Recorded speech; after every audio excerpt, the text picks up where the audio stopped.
Do you ever feel like you take a step backwards? It can be really frustrating. For anyone who has old abuse history, sexual trauma, anything like that, that can come up really hard. You might be getting along fine. We actually have a comment from someone asking for help with this. She's getting along great with her partner, loves sex, feeling like everything was going really well. And she's dealing with some old abuse issues and feels like she's lost all that. Mm-hmm. So I'm Cathy Bartoli from the Intimacy Dojo. I'm Reid from readaboutsex.com. So what would you tell someone? Okay, everybody take a deep breath. Good. So I have a different reframe for the whole thing. Mm-hmm. One, if you feel comfortable sharing with the people that you're dating or partnered with that you have had such a history, not everybody's in a place where they're ready to share that kind of stuff. Right. I'm going to advise you to take a workshop, do some therapy, basically work on the things you need to work on so that you can share about these things. Mm-hmm. It's not everybody's business. You have a right to your privacy, and not everybody needs details. However, sharing with the people that you're in community with, the people that you're partnering with romantically, so that when stuff comes up and gets triggered, they're like, oh, okay, you said something like this might happen. Yeah. One, that helps them not freak out. They may still take it personally, think it's something about them. Like, they're going to go through their human beingness on it too. But it won't come as such a surprise, hopefully. Then the piece for you all to reframe is, oh, and this has happened a lot with some of the people that I coach, old stuff shows up to get released because you're finally in a relationship that's strong enough, or you're finally strong enough to let go of something, to kind of let it come through.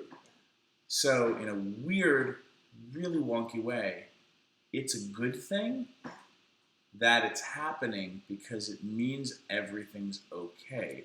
It just doesn't feel like everything's okay. And if you could kind of carbon date the emotions, what you're usually feeling is old wounding, hurt, upset, betrayal, anger from back when the incident happened. It's not actually what's happening in the moment.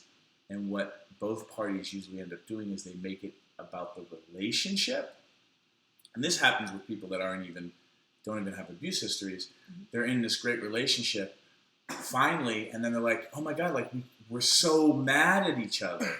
And what's happening is they're releasing old anger from past relationships or like just bullshit from their parents that they grew up with. And really the relationship is so strong and secure that it's safe for them to kind of let their shit out. That's just my perspective on it. You know, your mileage may vary, but that would be my place. I think it helped me too. I have an abuse history and I've had this happen. And when it does happen, there is that first knee-jerk reaction, oh my God, I'm back to square one. I did all this work and I have all this stuff coming up again. Realizing that most relationships, the sexual connection ebbs and flows sometimes anyway. We have times when we're really more connected and other times we're less connected. Mm-hmm. So that's part of the natural part of a relationship. Talking about it really helps. And like we said, it's coming up to clear. Every time I go through that, and I have a little bit of a, oh my God, not again.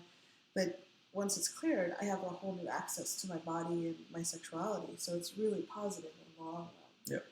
And I think everybody feels that, oh my God, what is happening feeling. I don't think... Yeah, oh no, not again. Yeah. And if you can reframe it, they're like, oh, whew, I'm in a place now where I can let go of more of this. And eventually you will let go of most of it, if not all of it, and then all of a sudden it kind of doesn't show up anymore. Yeah.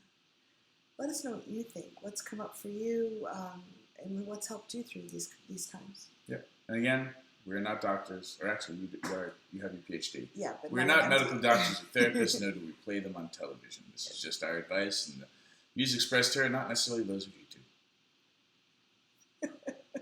Bye.